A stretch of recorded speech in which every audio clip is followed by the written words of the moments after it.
here's how to install the new mode selector switch knob.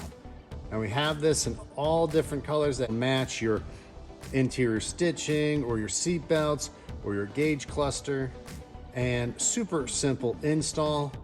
These are OEM looking, so it doesn't look like it's out of place. It's not a cover, it's a replacement OEM fitting. So this is how easy it is to take it off. You can use a trim tool, which we do have those if you feel comfortable with a trim tool, but this can remove with your hands. Wiggle it off. Now there are alignment posts in here. There are skinny ones and fat ones.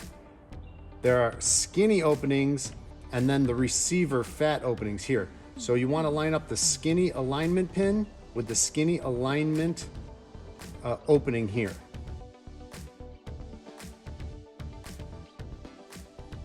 So we'll look for that skinny alignment.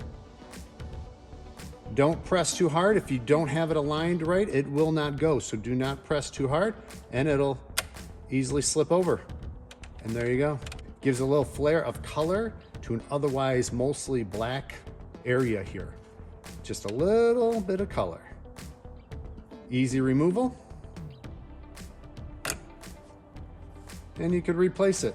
Just make sure to align the locator pins, the skinny ones, with the skinny opening.